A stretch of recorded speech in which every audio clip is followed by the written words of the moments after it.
ಸಖತ್ ಖಾರ ಬಣ್ಣ ಮತ್ತು ರುಚಿ ಆಚಿ ಚಿಲ್ಲಿ ಪೌಡರ್. ಕಾಂಗ್ರೆಸ್ ಕೋಟೆಯಲ್ಲಿ ಕುರ್ಚಿ ಕಾಳಗ ತಾರಕಕ್ಕೇರಿದೆ. ಸಿದ್ದರಾಮಯ್ಯ, ಡಿಕೆ ಶಿವಕುಮಾರ್ ದೆಹಲಿಗೆ ಹೋಗಿ ಬಂದ ಮೇಲೆ ಕದನಕ್ಕೆ ರೋಚಕ ತಿರುವು ಸಿಕ್ಕಿದೆ. ಒಬ್ಬರಿಗೊಬ್ಬರು ಪರಸ್ಪರ ದಾಳ ಉರುಳಿಸುತ್ತಿದ್ದಾರೆ. ಹಾಗಾದರೆ ಕಾಂಗ್ರೆಸ್ ಜಿದ್ದಾಜಿದ್ದಿನ ಕದನ ಹೇಗೆ ನಡೀತಿದೆ ತೋರಿಸ್ತೀವಿ ನೋಡಿ. ಕಾಂಗ್ರೆಸ್ ಕೋಟೆಯಲ್ಲಿ ತಾರಕಕ್ಕೇರಿದ ಕುರ್ಚಿ ಕದನ. ಹೌದು, ನಾನೇ ಮುಂದುವರಿತೀನಿ. ದೆಹಲಿಯಲ್ಲಿ ಡಿಕೆ ಬಣ ಒತ್ತಡ ತಂತ್ರ, ಸತೀಶ್ ಮನೆಯಲ್ಲಿ ಸಿದ್ದು ಬಣ ಪ್ರತಿತಂತ್ರ. ನಾನೇ ಸಿಎಂ ಎಂದ Siddu, wish you all the best ಎಂದ ಡಿಕೆ. ಹೌದು, ನಾನೇ ಮುಂದುವರಿತೀನಿ. I wish him all the best. I wish him all the best. I wish him all the best. I wish him all the best. ಒಂದೊಂದೇ ದಾಳ ಉರುಳುತ್ತಿದೆ. ಬತ್ತಳಿಕೆಯಲ್ಲಿ ಬಚ್ಚಿಟ್ಟುಕೊಂಡಿದ್ದ ಬಾಣಗಳು ಸಿಡಿಯುತ್ತಿವೆ. ಹೋರಿಗಳನ್ನ ಕಟ್ಟಿ ಹಾಕಿದ್ದ DK ಹಗ್ಗ ಬಿಚ್ಚಿ ಅಖಾಡಕ್ಕೆ ಇಳಿಸಿದ್ದಾರೆ. ಹೈಕಮಾಂಡ್ನತ್ತ ಬೊಟ್ಟು ಮಾಡುತ್ತಲೇ ನಾನೇ ಸಿಎಂ ಅಂತ ಸಿದ್ದರಾಮಯ್ಯ ಗುರಾಣಿ ಹಿಡಿದು ನಿಂತಿದ್ದಾರೆ. ನವೆಂಬರ್ ಬಂದರೂ ಕೂಲ್ ಆಗಿದ್ದ ಕಾಂಗ್ರೆಸ್ ಮನೆಯಲ್ಲೀಗ ದಿಢೀರ್ ದಂಗಲ್ ಶುರುವಾಗಿದೆ. ಚಾಮರಾಜನಗರದಲ್ಲಿ ನಿಂತು ಗಟ್ಟಿ ಮಾತುಗಳನ್ನಾಡಿದ್ದ ಸಿಎಂ ಮೈಸೂರಿನಲ್ಲಿ ನಿಂತು ನಾನೇ ಸಿಎಂ ಆಗಿ ಮುಂದುವರಿತೀನಿ, ನಾನೇ ಬಜೆಟ್ ಮಂಡಿಸ್ತೀನಿ ಅಂದ್ರು. ಇದಕ್ಕೆ ಸ್ವಲ್ಪ ವ್ಯಂಗ್ಯದ ದಾಟಿಯಲ್ಲಿಯೇ ಪ್ರತಿಕ್ರಿಯಿಸಿದ ಡಿಕೆ, ಹೌದಾ, wish him all the best ಅಂತ ಹೇಳಿದ್ದಾರೆ. ನೀವು ಯಾಕೆ ಕೇಳ್ತಾ ಇದ್ದೀರಿ? ಹೌದು, ನಾನೇ ಮುಂದುವರಿತೀನಿ. ಬಜೆಟ್ನು ನಾನೇ ಮಂಡಿಸ್ತೀನಿ. ಅದು ಹೈಕಮಾಂಡ್ ಅವ್ರು ಏನು ತೀರ್ಮಾನ ಮಾಡ್ತಾರೆ ಅದು ಮಾಡಿ. Honorable Chief Minister is there. He said that he will come to complete 5 years. I wish him all the best. We will all work with him. ನಾನೇ ಸಿಎಂ ಆದ್ರೆ ಹೈಕಮಾಂಡ್ ಏನೇ ಹೇಳಿದ್ರು ನಾನು ಕೇಳಬೇಕು, ಡಿಕೆ ಶಿವಕುಮಾರ್ ಕೇಳಬೇಕು, ಎಲ್ಲರೂ ಕೇಳಬೇಕು ಅಂತ ಸಿದ್ದರಾಮಯ್ಯ ವರಿಷ್ಠರತ್ತ ಚೆಂಡು ಎಸ್ತರು. ಇದಕ್ಕೆ ಪ್ರತಿಕ್ರಿಯಿಸಿದ ಡಿಕೆ, ನಾನುಂಟು ಹೈಕಮಾಂಡ್ ಉಂಟು ಎಂದಿದ್ದಾರೆ. ಅಂತಿಮವಾಗಿ ಹೈಕಮಾಂಡು ಏನು ತೀರ್ಮಾನ ಮಾಡ್ತದೆ ಅದನ್ನು ನಾನು ಕೇಳಬೇಕು, ಡಿ ಕೆ ಶಿವಕುಮಾರ್ ಕೇಳಬೇಕು, ಎಲ್ಲರೂ ಕೇಳಬೇಕು. ಅವರು ಹೇಳಿದ್ದಾರೆ ನಾನು ಉಂಟು, ಹೈಕಮಾಂಡ್ ಉಂಟು, ಹೈಕಮಾಂಡ್ ಏನು ಹೇಳ್ತಾರೋ ಕೇಳ್ತೀವಿ ಅಂತ ನಾನು ಮಾಡಿದೀನಿ, ಅವರು ಹೇಳಿದೀವಿ. ಅದಕ್ಕೆ ನಾವೆಲ್ಲರೂ ಭದ್ರಾಗಿದ್ದೀವಿ. ಕೊಟ್ಟ ಮಾತು ತಪ್ಪಲ್ಲ ಎಂದ ಡಿಕೆಸು, ಹೌದು ಎಂದ ಸಿಎಂ.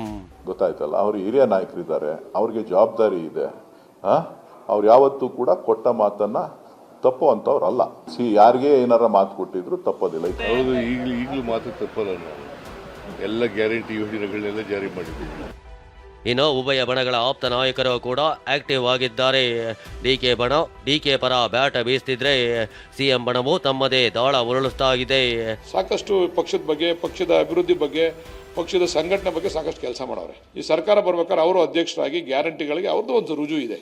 ಅವರು MLA ಆಗಿ, ಮಂತ್ರಿಯಾಗಿ, ಡೆಪ್ಟಿ ಚೀಫ್ ಮಿನಿಸ್ಟರ್ ಆಗಿ, ಚೀಫ್ ಮಿನಿಸ್ಟರ್ ಆಗಿದ್ದಾರೆ. ಪ್ರಾಮಾಣಿಕತೆಯನ್ನು ಉಳಿಸ್ಕೊಂಡಿದ್ದಾರೆ. ಜನ ನಮ್ಮನ್ನು ಆರಿಸಿದ್ದಾರೆ.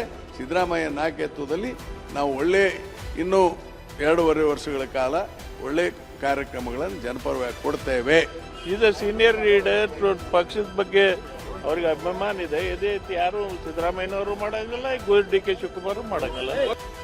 ಇಷ್ಟೇ ಅಲ್ಲ, ಡಿಕೆ ಬಣ ಹೈಕಮಾಂಡ್ ಮಧ್ಯ ಪ್ರವೇಶ ಮಾಡಬೇಕು, ಗೊಂದಲಕ್ಕೆ ತೆರೆ ಎಳಿಬೇಕು ಅಂತ ಪಟ್ಟು ಹಿಡಿದಿದೆ. ಅದು ಹೈಕಮಾಂಡ್ ಇಂಟರ್ವ್ಯೂನ್ ಆಗಬೇಕು. ಹೈಕಮಾಂಡ್ ಇಂಟರ್ವ್ಯೂನ್ ಆಗಿ ತೀರ್ಮಾನ ಮಾಡಬೇಕು. ಇದು ಯಾರೋ ಶಾಸಕರು ಹೋಗಿ ಒತ್ತಾಯ ಮಾಡಿ ಮಾಡ್ತಕ್ಕಂಥ ಕೆಲಸ ಅಲ್ಲ. ಇದು ಹೈಕಮಾಂಡೇ ಇಂಟರ್ವ್ಯೂನ್ ಆಗಿ ಏನು ನಡೆದಿದೆ ಓಲಿ ಗೊತ್ತಾಗಾರು ಶಾಸಕಾಂಗ ಪಕ್ಷ ಸಭೆ ಕರೆದು ಏನು ನಡೀತಾ ಇದೆ, ಏನಾಗಿದೆ ಅಂತಕ್ಕಂಥನಾರು ಗೊತ್ತಾಗಾರು ಹೇಳ್ಬೇಕು. ಇರ್ರಪ್ಪ, ಸುಮ್ಮನೆ ಇರ್ರ, ನಿಂಪಾಡ್ ನೀವು, ನಾವೇನೋ ಮಾಡ್ತೀವಿ ಹೈಕಮಾಂಡ್ ಅಂತನಾರು ಹೇಳ್ಬೇಕು. ಈಗ ಒಂದಕ್ಕೆ ಒಂದು ತೆರೆ ಎಳಿಬೇಕು ಹೈಕಮಾಂಡ್ ಅಂತ ಮನವಿ ಮಾಡ್ತೀವಿ. ನಾನು ನಾಯಕರಾದಂಥ ಡಿ.ಕೆ. ಶಿವಕುಮಾರ್ ಅವರಿಗೆ ಅವಕಾಶ ಮಾಡಿಕೊಡ್ಬೇಕು ಅಂತ ಹೇಳ್ತೀನಿ. ಹೈಕಮಾಂಡ್ನವರು ಆದಷ್ಟು ಶೀಘ್ರದಲ್ಲಿ ತೀರ್ಮಾನ ಮಾಡಿ ಡಿ.ಕೆ. ಶಿವಕುಮಾರ್ ಅವರಿಗೆ ಅಧಿಕಾರವನ್ನು ಕೊಡ್ತಾರೆ. ಅಲ್ಲ, ಕೊಡಲೇಬೇಕು ಪಾಪ. ಅವರ ಒಂದು ಏನು ಇಷ್ಟು ವರ್ಷ ನಿರಂತರವಾಗಿ ಕಾಂಗ್ರೆಸ್ ಪಕ್ಷದ ಸಂಘಟನೆಗೆ ಹೋರಾಟ ಮಾಡ್ಕೊಂಡು ಬಂದಿದ್ದಾರೆ.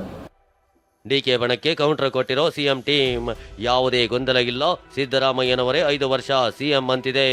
ಮುಖ್ಯಮಂತ್ರಿಗಳು ಸ್ಪಷ್ಟವಾಗಿ ಹೇಳಿದ್ದಾರೆ, ನನಗೆ 5 ವರ್ಷ ಅವಕಾಶ ಕೊಟ್ಟಿದ್ದಾರೆ. ನನ್ನ ಮಾತನ್ನು ಕೂಡ ಇವತ್ತು ಮಾಧ್ಯಮದಲ್ಲಿ ಬಂದಿದೆ. ಯಾವುದೇ ವಿಚಾರದಲ್ಲಿ ಹೈಕಮಾಂಡ್ನವರು ತೀರ್ಮಾನ ಮಾಡ್ತಾರೆ. ಮತ್ತೆ ಸಿಎಂ ಅವ್ರು ಹೇಳಿದ್ರೆ ಆಯ್ತಲ್ಲ, ಮತ್ತೆ ಅದಕ್ಕೇನು ಕೇಳ್ತಾರೆ? ಅದಕ್ಕೇನು ಉತ್ತರ ಕೇಳ್ತಾರೆ? ನೀವು ಪ್ರಶ್ನೆ ಕೇಳ್ತಾರೆ. ಮುಖ್ಯಮಂತ್ರಿಗಳು ಹೇಳಿದಾರಲ್ಲ. ಮತ್ತೆ ಹೈಕಮಾಂಡ್ ತೀರ್ಮಾನಕ್ಕೆ ನಾವೆಲ್ಲರೂ ಬದ್ಧ ಅಷ್ಟೇ, ಅದ್ರ ಬಗ್ಗೆ ಇನ್ನೇನು ಇಲ್ಲ.